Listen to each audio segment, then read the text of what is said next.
नमस्कार मित्रांनो, कमळी या मालिकेच्या आजच्या या भागामध्ये सनई चौघडे आणि कमळी या मालिकेचा दोघींचा महासंगम आहे। तर ह्या महासंगमच्या भागामध्ये निंगी आता कमळीकडे धावतच येते आणि म्हणते की कमळे, सगळं काही संपलं ग, सगळं काही संपलं, आपण कसं करायचं, कसं जगायचं। म्हणून निंगीला खूपच टेन्शन येते आणि ती रडत असते। त्यावरती कमळी तिला विचारते की अगं निंगी, काय झालं, तू माणूस गेल्यासारखं काय बोंबलायला लागलीस। निंगी म्हणते की बोंबलू नको तर काय कर, सगळं काही संपलं, सगळं काही संपलं। कॉलेजला सुट्टी म्हणजे हॉस्टेलला सुद्धा सुट्टी असते, म्हणजे मेसला सुद्धा सुट्टी, आणि सगळ्या पोरी गावाकडे गेलेल्या आहेत आणि कॅन्टीन मध्ये जेवण नाही बनणार असं म्हणाल्यात। आणि कमळे, जेवण जर नाही मिळालं तर कसं होईल, प्लीज काही आपली बोंब होईल, तुला तर माहितीच आहे की जेवण म्हणजे आपला वीक पॉइंट आहे। मग कमळे, कसं होणार आहे ग आपलं। त्यावरती आता कमळी म्हणते की अगं आपलं नाही तर तुझं। त्यावरती निंगी विचारते की अगं कमळे, तू कसली आहेस, इथे माझ्या पोटा पाण्याचा प्रश्न आहे आणि तुला मात्र चेष्टा सुचते, मला एकटीला खायला लागतं आणि तू जसं वारा पिऊनच झोपते, आणि हे बघ तू सांग की कसं करायचं। मला काय वाटतं, मी तुला असं म्हणते, आपण मात्र आपल्या गावाकडे परत निघून जाऊया। यावरती आता कमळी म्हणते की कसं जाणार आहेस बरं, एसटी महामंडळ हे माझ्या बापाचं आहे की रेल्वे महामंडळ हे तुझ्या बापाचं आहे, त्याकडे तर भाड्याचे पैसे देण्यास सुद्धा पैसे नाहीत। निंगी म्हणते की हो ना कमळे, हा तर विचार मी केलाच नव्हता आणि हा तर विचार माझ्या डोक्यामध्ये आलाच नाही, असं मात्र निंगी म्हणत असते। आणि तेवढ्यात कमळी मात्र पेपरमध्ये काहीतरी एक जाहिरात दाखवते,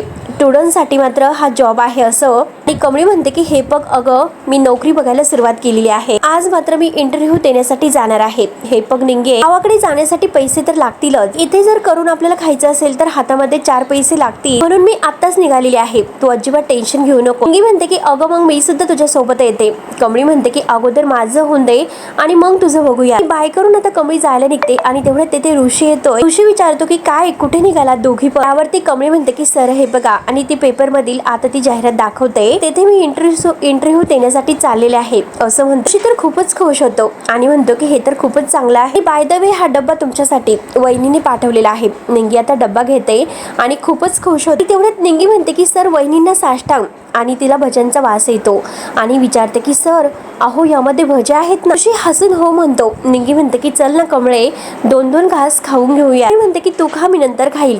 निंगी लगेच म्हणते की ऑल द बेस्ट। काहींनी ती आतमध्ये जाते। आता ऋषी पेपर घेतो आणि ऍड्रेस बघू असं विचारतो, तेव्हा मध्ये ऍड्रेस बघतो आणि म्हणतो की ऑन द वे आहे माझ्यासाठी, चल मी तुला सोडतो। कमळी मात्र ऋषी बरोबर निघून जाते। ऋषी मात्र तिला मात्र त्या इंटरव्ह्यू साठी तिथे जिथे यायचं असतं तिथे सोडतो। तेथील मात्र ती बिल्डिंग इतकी मोठी आहे ते बघून म्हणते की कमळी, आया इतकी मोठी बिल्डिंग, यामध्ये मी ऑफिस कुठे शोधायचं। त्यावरती ऋषी म्हणतो की तू एक काम कर, सिक्युरिटीला विचार किंवा सरळ जा आणि रिसेप्शनवर विचार, ते तुला नक्की सांगतील की कुठे जायचं आहे ते। हे बघ बिंदास्त इंटरव्ह्यू दे, घाबरू नको अजिबात, बघ ऑल द बेस्ट। कमळी म्हणते की थँक्यू सर। ऋषी म्हणतो की तू जा, मी येथे थांबतो। कमळी म्हणते की ठीक आहे आणि कमळी आज जायला निघते। तेवढ्यात ऋषीच्या मोबाईलवर कॉल येतो, नयनताराचा व्हिडिओ कॉल असतो। त्यावरती नयनतारा विचारते की हाय ऋषी, हे टेंडर आपल्याला मिळणार आहे, त्यामुळे तू एकदा सगळं काही नीट चेक करून घे। त्यावरती ऋषी म्हणतो की आई डोंट वरी, मी सगळं काही अगदी ठेवलेलं आहे व्यवस्थित करून। कमळीला मात्र मध्ये एक रिक्षा आलेली असते, ती रिक्षावाल्यांशी बोलत असते आणि तेवढ्यात ती रिक्षा निघून जाते। आणि जेव्हा आता हा ऋषी व्हिडिओ कॉलवर बोलत आहे तर आता नयनताराच्या शेजारी साहेबा सुद्धा असतो आणि साहेबाचं लक्ष कमळीकडे जाते आणि नयनतारा सुद्धा कमळीला पाहते। मात्र साहेबांनीच बघितलेलं असतं, नयनताराचं लक्ष जाता जाता राहिलेलं असतं। साहेब लगेच आता नयनताराचं लक्ष वेधण्यासाठी म्हणतो की हो हो माझ्याकडून चूक झाली आणि आता मी हे सगळं काही व्यवस्थित लावतो। आणि नयनतारा आता ऋषीला म्हणते की आता हे टेंडर आहे तर ते आपल्याला मिळणार आहे, फक्त कोणताही प्रॉब्लेम यायला नको। कमळीचे पेपर्स ते खाली पडलेले असतात आणि तोपर्यंत कमळी मात्र आपले पेपर उचलण्यासाठी खाली बसलेली आहे। नयनतारा आता त्याला व्हिडिओ कॉलवर ऑल द बेस्ट असं म्हणत असते आणि तेवढ्यात कमळी उठून उभी राहते, आतमध्ये जायला निघते। तेवढ्यात ऋषी मात्र फोन ठेवतो आणि कमळीला डोकावून पाहत असतो। तेव्हा आता साहेबा लगेच म्हणतो की मॅडम मी आलो बरं का, साहेबांना जरा फोन करून येतो। त्यावरती नयनतारा विचारते की कुणाला, तर लगेच हा मुद्दाम खोटं बोलतो, देसाई सरांना असं म्हणतो। तेवढ्याच साहेबा निघून जातो तर रोहित आता नयनताराला म्हणतो की आई तुला तर माहितीच आहे ह्या टेंडर बद्दलच्या जे काही डिटेल्स आहे ते सगळं मला माहिती आहे, त्यामुळे हे सगळं तुम्हाला विचारायचं असतं, तू ऋषीला कशाला विचारते, त्यापेक्षा मला सगळं काही माहिती आहे। त्यावरती नयनतारा म्हणते की अरे तुला मला असं वेगळं सांगायला नको, हे बघ मी तुला सांगते की ऋषीचे हे पहिलं टेंडर आहे, त्यामुळे मला मात्र खूपच अगदी एक्साइटेड आहे मी ते सर्व बघण्यासाठी। बघ ना, तू त्याला सुद्धा थोडंसं टेन्शन आलेलं आहे रे, तू नक्की तो यातून बाहेर पडेल। पडेल, टेंडर तो मिळवेलच. रोहितला राग येतो, रागाने तो बघतोय. त्यानंतर ऋषी मात्र कमळी बाहेर येण्याची वाट बघतच तेथे गाडीवर बसलेला असतो. तेवढ्याच साहेबाची व्हॉइस नोट त्याला येते आणि व्हॉइस मेसेज तो ऐकतो की जी माणसं प्रेमात पडलेली आहेत त्याविषयी सल्ला. मुलगी सोबत असताना आईचा फोन म्हणजे व्हिडिओ कॉल उचलू नये, तर भावा हे सगळं काही खूपच महागात पडेल. ऋषीला मात्र खूपच हसू येते. त्यानंतर कमळी मात्र इकडे त्या मेन ऑफिस मध्ये येते. तेथील मॅनेजर हा संदीप जगताप असतो. तो मात्र कमळीच्या मागून येतो आणि तिच्याशी अगदी जवळीक साधण्याचा तो प्रयत्न करतो. म्हणजे त्याचे हावभाव काही अगदी वेगळेच असतात. कमळी हॅलो म्हणते तेव्हा आता तो म्हणतो की मी ह्या कंपनीचा मॅनेजर आहे संदीप जगताप. तेव्हा आता कमळी म्हणते की सर मी स्टुडंट इंटर्नशिप साठी आलेला आहोत. ती जाहिरात तुमची बघितली पण इंटरव्ह्यू देण्यासाठी आलो होतो. वरती आता तो संदीप मॅनेजर आहे तो म्हणतो की तू स्टुडंट आहे तर ओके आणि बस ना आता, म्हणून तो तिला बसायला खुर्ची देतो. ती बघण्याची नजर काही वेगळीच असते. कमळीला तो म्हणतो की दे. कमळी म्हणते की काय? तेव्हा तो म्हणतो की फाईल दे. सारखा तो तिच्याकडेच पाहत असतो. तो फाईल मध्ये लक्ष देण्याऐवजी तिच्याकडे बघतो आणि म्हणतो की छान आहे. कमळी आता स्वतःला सावरते आणि म्हणतो की फाईल छान आहे, सगळं काही वाचलं मी, इंटरेस्टिंग. तो तिला नाव विचारतो. त्यावरती कमळी म्हणते की मी कमळी मोहिते. तर आता तो म्हणतो की कमळी मोहिते, छान नाव आहे तुझं, तू इथली नाही वाटत. तुझं गाव कोणतं? तर कमळी म्हणते की सिद्धटेक, कोल्हापूर. ते म्हणतो की हो ना मला आवडतं सिद्धटेक, खरंच खूप छान आहे, मी जाऊन सुद्धा आलोय. आणि तो विचारतो की तू कुठल्या कॉलेजमध्ये शिकते? त्यावरती कमळी सांगते की अन्नपूर्णा कॉलेज फर्स्ट इयरला आहे, आताच आमच्या परीक्षा झालेल्या आहेत. तेव्हा आता तो मॅनेजर विचारतो की तुला इथे इंटर्नशिप पाहिजे राईट? तो सारखा तिच्याकडे अगदी वेगळ्या नजरेनेच पाहत असतो. तेव्हा आता कमळी विचारते की तुम्ही तर इंटरव्ह्यू घेतात ना? ती म्हणतो की हो एकदम परफेक्ट आहे असं मला वाटतं, कारण खरंच तुझं सगळं काही परफेक्ट आहे. आणि त्यानंतर आता इकडे ऋषी वाट बघत असतो केव्हा इंटरव्ह्यू होईल म्हणून. आय होप हिचा इंटरव्ह्यू लवकर संपेल आणि जर मला उशीर झाला तर मात्र माझी काही खैर नाही. तो घड्याळामध्ये बघत कमळीची वाट पाहत आहे. तो देवाला म्हणतो की देवा काही कर पण कमळीला हा जॉब मिळून दे. म्हणून ऋषी आता आत यायला निघतो आणि कमळीला तो म्हणजे आतमध्ये तिचं झालं की नाही हे बघायला. त्यानंतर आता तेथे सनई चौघडीमधील आता ते दोघंही तेथे आलेले आहेत आणि पत्ता तर हाच आहेत असं म्हणतात. त्यानंतर कमळी मात्र इकडे त्या संदीप मॅनेजरला म्हणते की आता जर मला ही नोकरी मिळाली तर खूप चांगलं होईल, पण मला ह्या कामाची खूप गरज आहे. माझं गणित चांगलं आहे, तुम्ही कोणताही हिशोब करायला सांगा. एकदम असं फास्टात करत असते. तेव्हा तो लगेच आता उठतो आणि म्हणतो की पैशांची गरज आहे. तर कमळी माणसांना जर पैशाची जर आयुष्यामध्ये गरज असेल तर त्यांना खूप काही गोष्टी ऍडजस्ट कराव्या लागतात. माणसाने जर एकमेकांच्या गरजा समजून घेतल्या तर खूप काही प्रॉब्लेम्स आहेत ते सॉल्व्ह होतात.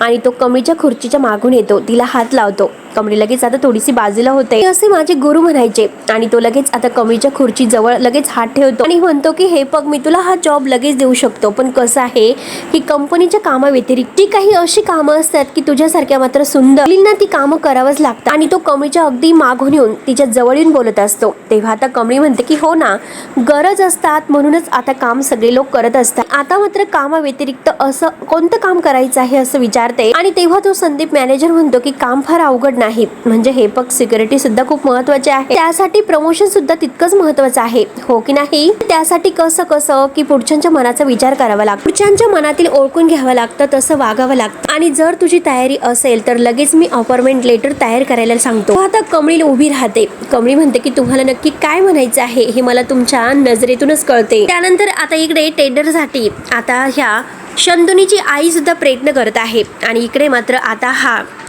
नयनताराचा सुद्धा त्याच टेंडरसाठी ऋषीवर प्रभाव असतो. आता दोघी गाडीतून येत असतात.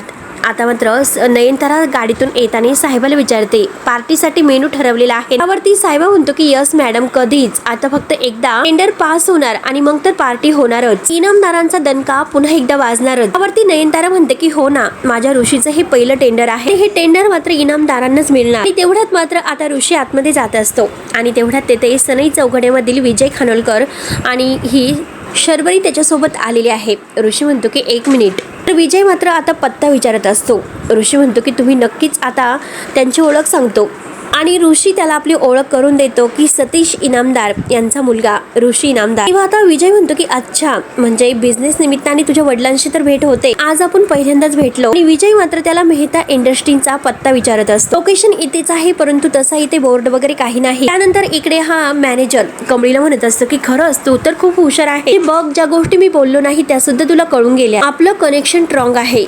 आता ह्या जॉबसाठी तू एकदम परफेक्ट असे कॅन्डिडेट आहे. आणि तो तिच्या खांद्यावर हात ठेवत अगदी खाली हातापर्यंत घेत येत म्हणतो की खरंच आपलं तर फारच छान जमणार आहे, मला पूर्ण खात्री आहे याचे तुला पैसे सुद्धा मिळणार आहे असं म्हणतो. कमळीला मात्र फार राग येतो. कमळी सुद्धा हुशार असते. कमळी म्हणते की तरी म्हटलं की सकाळपासून माझ्या हाताला इतकी खास काय येते म्हणून सनकनी त्याच्या एक कानामागे ठेवून देते. आता तो लगेच कमळीवर ओरडतो. कमळी सुद्धा काही कमी नसते. कमळी मात्र त्याला पेन दाखवत ए असं ओरड, आवाज खाली कर, लाज नाही वाटत का असला नालायकपणा करण्याची, हिम्मतच कशी झाली, आणि काय रे तुला काय वाटलं, काही पण करशील काही पण बोलशील. माणसं आहेत ना ती अगदी अशा खुर्चीवर बसतात आणि गोरगरिबांच्या मुलीला सगळं काही तुमचं ऐकावं लागतं, तुमच्या ह्या वासनेला बळी पडावं लागतं. आणि तुला असं वाटलं की तू खूप हिमतीचं काम करतोय आणि मी तुझं ऐकेल. एक लक्षात ठेव, मी महाराजांचा मावळा आहे आणि पुन्हा जर कोणत्याही पोरीला तू हात लावलास, फक्त विचार जरी केलास ना, मात्र तुझा चौरंग करेल. आणि सनकनी त्याच्या कानामागे ठेवून देते. एक नाही दोन नाही तर तीन तीन ठेवून देते. आणि आलं ना तुझ्या लक्षामध्ये,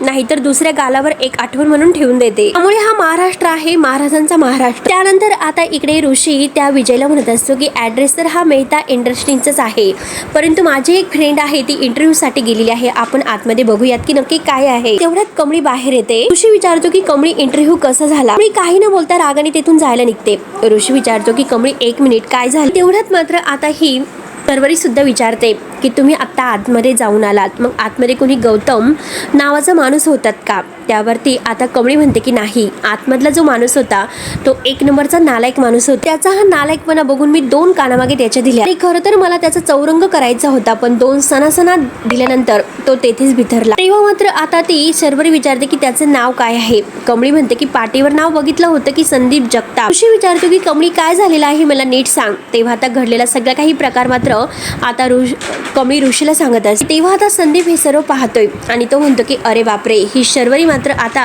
या विजयला कसे इथे घेऊन आली. जर ह्या दोघांनी मला इथे पाहिलं तर वांदे होती, त्यामुळे मला इथून थांबून नाही चालणार आणि मला इथून पळून जावं लागेल, पण कसं पळायचं याचा तो विचार करतोय. ऋषी आता ही सर्व ऐकून म्हणतो की काय इतका नालायक माणूस, तो असं नाही ऐकणार, थांब मी बघतो. ऋषी जायला निघतो पण कमळी त्याला थांबवते. त्याला चांगलीच अद्दल घडवलेली आहे, तुम्ही जाऊ नका. मी सर आहोत, जाऊन द्या म्हटले ना मी तुम्हाला. आणि तेवढ्यात ऋषीच्या मोबाईल नयनताराचा फोन येतो आणि जयच्या मोबाईलवर सुद्धा आता ह्या त्याच्या आईचा फोन येतोय. नयनतारा विचारते की अरे ऋषी तू पोहोचतोय ना, सगळेजण वाट बघत आहे. ऋषी म्हणतो की हो हो आलो आलो. तेव्हा आता ऋषी लगेच फोन ठेवतो आणि म्हणतो की कमळी आईचा दुसरा फोन होता, मला आता निघावं लागेल, चल मी तुला सोडतो आणि जातो. तेवढ्यात आता जय आणि ऋषी एकाच टेंडरसाठी त्यांच्या आता नयनतारानी आता आणि जयच्या आईने त्याला बोलावलेलं असतं आणि ह्या दोघांचं टेंडर तर एकच असतं. कमळी म्हणते की हे बघा सर तुम्ही जा, मी जाते, तुमचं का म्हणजे वेळ वाया जाईल.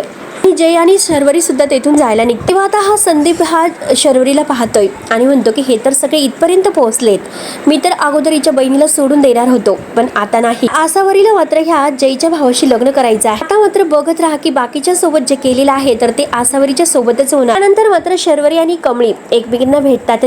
जायला निघतात. शर्वरी विचारते की तुझं नाव काय. कमळी म्हणते की कमळी. ती म्हणते, शर्वरी म्हणते की मी ऐकलं ते जगताप सारख्या लोकांसोबत ना असंच करायला हवं. तेव्हा तर कमळी तिच्याबद्दल सांगते की मला मात्र नोकरीची गरज होती, माझ्या आई आणि आबांसाठी काय काय घेऊन जायचं मला गावाकडे, आणि अगदी माझ्या म्हणजे शिक्षणासाठी सुद्धा पैसा लागतो. माझ्या आई आणि आबांनी शिकवलेलं आहे की पोरींनी अगदी नेहमी स्वाभिमानाने जगलं पाहिजे, स्वतः कमवायचं आणि स्वतः शिकायचं, म्हणून मात्र मी आता ही नोकरी करण्यासाठी आले होते. तेवढ्यात आता शर्वरी म्हणते की अगं माझी मम्मी एक छोटासा केटरिंगचा बिझनेस करते, जर तुला काम हवं असेल तर तू आमच्याकडे काम करू शकते. हे बघ मी तुला प्रॉमिस नाही करू शकत, यातून तुला खूप पैसे मिळतील, जोपर्यंत तुला दुसरा जॉब मिळत नाही तोपर्यंत तू करू शकते. ऐकून कमळीला फारच आनंद होतो. कमळीला बाईकवर बसून ती मात्र आपल्या घरी घेऊन येत असते.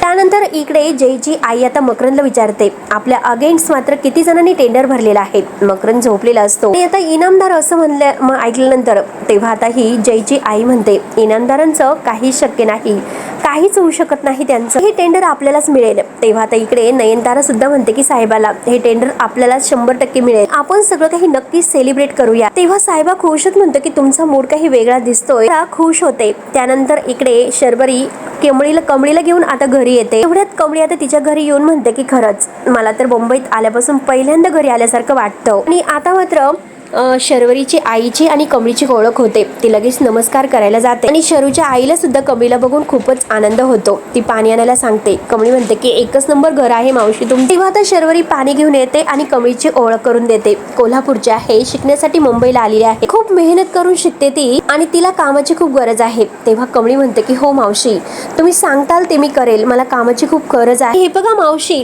कमी पैसे देऊन सुद्धा तुम्ही मला कामावर ठेवू शकता, फक्त मला काम द्या. आता शरू म्हणते की अगं मम्मी, तू असं काय करतेस, दे ना काहीतरी काम तर असेल ना, दे ना तिला. आता शरूची आई म्हणते की अगं शरू, तू समजून घे, आता मात्र आपल्याकडे ऑर्डर नाही आणि आता मात्र तिला काही काम देणं शक्यच नाही. ती आता कमळीची माफी मागते, खरंच आता काम नाही देऊ शकत. कमळी म्हणते की ठीक आहे, हरकत नाही. कमळी आता तिथून निघून येते. त्यानंतर आता इकडे टेंडरसाठी आलेल्या ह्या नयनतारा आणि जयची आई यांच्या गाडींची एकमेकांसमोर आता अगदी गाड्या आडव्या होतात. तेव्हा आता साहेबा म्हणतो की नयनतारा मॅडम, कोणीतरी गाडी आडवी लावलेली आहे, आपण पुढे टेंडरसाठी कसं जायचं पार्किंगला. तेव्हा आता जयची आई मकरनला म्हणते तू त्यांना सांग ती गाडी बाजूला काढा म्हणून. आता मकरन गाडीच्या खाली उतरतो बघतो म्हणून नयनतारा साहेबाला म्हणते की समोरची गाडी आहे ती मागे घ्यायला सांग, गेटमधून आपण अगोदर आलो त्यामुळे आपली गाडी पार्किंगला अगोदर लागणार. आता मकरन आणि साहेबा यांच्यामध्ये वाद सुरू होतात. शेवटी ह्या दोघांचं भांडण सुरू आहे हे वैतागून बघून मात्र ह्या दोघी खाली उतरतात आणि आता मात्र ती मकरनला म्हणते की मकरन, यांना गाडी मागे घ्यायला सांग, नंबर प्लेट वरून यांना कळाले नाही का गाडी कोणाची आहे. तर नयनतारा साहेबाला म्हणते आणि ती म्हणते की गाडी मागे घ्या, तसंही आत गेल्यानंतर मी कळेलच कोण आहे, असं नयनतारा बरोबर बोलते. तेवढ्यात मात्र आता ही तेजस्विनी म्हणते असं धमकीची मात्र मला सवय नाही. तेवढ्यात नयनतारा म्हणते की नयनतारा इनामदार सुद्धा अशा रस्त्यात वाद घालणाऱ्या लोकांकडे लक्ष देत नसते. आता ह्या दोघींचीच येथे स्पर्धा सुरू होते. नयनतारा म्हणते की मी गाडीची जर स्टेअरिंग हातात घेतली तर अवघड होईल. इकडे मात्र ही तेजस्विनी सुद्धा गाडी चालवायला बसते आणि तिकडे नयनतारा सुद्धा गाडी चालवायला बसते. नंतर आता दोघेही गाडी चालवतात. तर इकडे मात्र कमळी स्वामींना हात जोडून प्रार्थना करते की आज वाटलं होतं की मला नोकरी मिळेल, जर आजचं काम झालं असतं तर किती बरं झालं असतं. हे बघा स्वामी, मला ऋषी सरांना अजून त्रास नाही द्यायचा हो, अजून मात्र मी त्यांना किती त्रास द्यायचा, त्यांनी खूप काही केलेलं आहे आणि मला असं कुणासमोर हात अगदी जोडून नाही जगायचं. तेवढ्यात मात्र ह्या दोघी एकमेकींच्या गाडीसमोर गाडी अगदी जोराने घेऊन येतात आणि आता एकमेकींच्या गाडींना धडक देतात. दोघी गाडीच्या खाली उतरतात. दोघींचंही आता मात्र भांडणाची स्पर्धा सुरू होते. तेवढ्यात वॉचमन तेथे येतो आणि दोघींनाही गाड्या मागे घ्यायला सांगतो, मी पार्किंग मध्ये तुम्हाला जागा देतो असे म्हणतो. तेवढ्यात मात्र नयनतारा साहेबाला म्हणते की हिचा हारलेला चेहरा बघायला मला फारच आवडेल. साहेबा म्हणतो की अहो मॅडम, तुम्हाला खरंच असं वाटतं का टेंडर आपल्याला मिळेल म्हणून. तेव्हा आता नयनतारा म्हणते की नो डाऊट, अगदी 100%. नंतर आता टेंडरसाठी दोघंही आता सेम टेंडरसाठी आता ऋषी आणि जय यांची एकमेकांसमोर भेट होते. दोघंही आता पुन्हा एकमेकांच्या हातामध्ये हात देतात आणि या टेंडरसाठी तुम्ही आता म्हणजे ऋषी तू सुद्धा आलेला आहे असं जय विचारतो. तर ऋषी सुद्धा त्याला विचारतो आणि तेवढ्यात नयनतारा आणि तेजस्विनी ह्या सुद्धा समोरासमोर येतात. तेथे सुद्धा आता ह्या दोघे एकमेकींना टॉन्ट मारायला सुरुवात करतात. ऋषी आणि जय एकमेकांकडे पाहत असतात. नयनतारा मात्र ऋषीला म्हणते की काही लोकांना स्वतःबद्दल किती गैरसमज असतात, जिंकणार तर मात्र आपणच. तेव्हा आता तेजस्विनी जयला म्हणते अरे मला सगळ्यात जास्त कोणती गोष्ट आवडते की हारलेले लोकांचे चेहरे बघण्यासाठी. आता ऋषी आणि जय ह्या दोघींकडे पाहत असतात. आता ही दुश्मनी नाही, कारण हे कॉम्पिटिशन आहे. नयनतारा जे काही करते की दुश्मनी मात्र तिच्या बरोबरच्या लोकांशीच करत असते. दोघे मात्र आता एकमेकींना कमी लेखत असतात. जय तर डोक्याला हात लावतो आणि ऋषी सुद्धा धक्क्याने पाहतो. आणि त्यानंतर मात्र आता नयनतारा ऑर्डर देण्यासाठी आता शर्वरीच्या आईलाच कॉल करते आणि म्हणते की आज मी एक टेंडर जिंकणार आहे, त्यासाठी ऑर्डर द्यायला मी तुमच्याकडे कॉल केलेला आहे. निमित्ताने मात्र मी एक पार्टी ठेवलेली आहे, त्यामुळे मला तुमचं केटरिंग तिकडे हवं आहे, त्यामुळे संध्याकाळपर्यंत तुम्ही 7ला तेथे येऊ शकतात का. शर्वरीची आई म्हणते की नक्की येऊ. त्यावरती नयनतारा म्हणते की मी तुम्हाला ऍड्रेस आणि ऍडव्हान्स पाठवून देते, बाकी आपण मेनू बद्दल तर बोलूयात. शर्वरीची आई म्हणते की ठीक आहे, त्या पत्त्यावर मात्र बरोबर 7 वाजता ते जेवण आम्ही पाठवून देऊ. शर्वरीच्या आईला आता फोन ठेवल्यानंतर वाईट वाटतं आणि ती शर्वरीला म्हणते की उगाच आपण त्या पोरीला नाही म्हटलो, तिला सुद्धा काम मिळालं असतं, चल आपण स्वामींचेच आभार मानूयात. दोघींना फारच आनंद झालेला असतो. तेवढ्यात ते बाहेर येते तर कमळी तेथेच बसलेली आहे. त्या कमळीकडे बघून खुश होता आणि कमळी म्हणते की हो ना, मी निघतच होते, परंतु स्वामींच्या पाया पडावं म्हणून थांबले. तेव्हा आता शर्वरीची आई म्हणते की बाळा नाही जायचं, उलट मात्र तुझ्या रूपामध्ये स्वामीच माझ्या दारी आले, बस तुझा खूप चांगला पायगुण आहे, मला इतकी मोठी ऑर्डर मिळाली, हे बघ आता आपल्याला ती ऑर्डर पूर्ण करायची आहे. कमळी खूपच खुश होते आणि म्हणते की मावशी मी नक्की मन लावून काम करू. आता शर्वरी आणि तिच्या सगळ्या बहिणी घरी येतात, तिचे बाबा सुद्धा येतात. तेव्हा सगळेजण एकत्र जेवायला बसतात. कमळीला मात्र ती आनंदाने घर बघितलेलं बघून खूप आनंद होतो. तिला आपल्या आईंची आबांची आठवण येते. त्यानंतर आता इकडे तेजस्विनी आणि नयनतारा यांची तर अगोदरच कॉम्पिटिशन लागलेली आहे. एकमेकींना टॉन्ट मारायची कोणतीही संधी त्या सोडत नसतात. जय आणि ऋषी मात्र बघूनच असतात. त्यानंतर मात्र आता रोहितला फोन येतो, कारण रोहितने आता हे टेंडर मिळू नये यासाठी प्रयत्न केलेले असतात. ते ऐकून आता रोहितला धक्का बसतो. म्हणजे इतकं सगळे प्रयत्न करून टेंडर आपल्यालाच मिळत आहे तर, आणि बघतो मी काय करायचं आहे ते. तेवढ्यात त्याने समोर लॅपटॉपमध्ये काहीतरी केलेलं असतं आणि आता तो टेंडर मिळू नये यासाठी प्रयत्न करतो. आणि बघूयात खेळ कसा रंगात येतोय. त्यानंतर इकडे कमळी आणि ह्या शर्वरीच्या सगळ्या बहिणी, तिचे आई वडील सगळेजण कामाला लागतात आणि आता हे ऑर्डर आहे तर ती ऑर्डरची पूर्ण तयारी ते करतात. हे सगळ्यांना एकत्र आनंदाने राहून तिला सुद्धा आपल्या आईबाबांची आठवण येते आणि मावशी म्हणते की बघा गावाकडून एकटी आली. तर आता कमळी म्हणते की नाही हो मावशी, माझी मैत्रीण सुद्धा आहे, निंगी आलेली आहे माझ्या सोबत गावाकडून. तेव्हा शर्वरीची आई म्हणते की अगं मग तू सुद्धा तिला घेऊन यायचं. खरंच कमळे तू खूप गुणाची आहे आणि माझ्या मुली सुद्धा तुझ्यासारख्या खूपच गुणाच्या आहे. म्हणून मात्र आता शर्वरीची आई तिचं खूप कौतुक करत असते. हे बघ कमळी, तू कशी त्या माणसाच्या कानामागे वाजवली, वेळे प्रसंगी मात्र ह्या सुद्धा वाजवतील. आणि तेवढ्यात आसावरीला काहीतरी प्रसंग घडलेला असतो. तिचा लगेच आता चेहरा नाराज होतो. कधीही चुकीचं नाही वागणार. तेवढ्यात आसावरी आतमध्ये निघून जाते. तेवढ्यात मावशी मात्र पेपर आणायला सांगतात. कमळी म्हणते की मी घेऊन येते. तेवढ्यात आता कमळी जेव्हा पेपर न्यायला येते तर ही आसावरी कोणत्या तरी मुलाशी बोलत आहे आणि ते बघून आता कमळी म्हणते की मावशी यांचं इतकं कौतुक करतात आणि इकडे समोर तर काहीतरी वेगळंच घडत आहे. त्यानंतर आता इकडे ह्या टेंडरला सुरुवात होते. तेवढ्यात मात्र आता जाहीर केलं जातं की ह्या वर्षीचं सगळ्यात महत्त्वाचं इतकं मोठं टेंडर मात्र आणि सगळेजण कुणाला मिळणार आहे याची वाट बघत असतात. ते ऐकण्याची आतुरता सगळ्यांना लागलेली असते. आणि त्यानंतर इकडे कमळी जे काही पाहते ते बघून तिला धक्का बसतो. तर मित्रांनो, आता पुढे नक्की काय होईल, हे टेंडर नक्की मिळेल कुणाला, हे बघण्यासाठी आपल्या चॅनलला नक्की सबस्क्राईब करत राहा. धन्यवाद.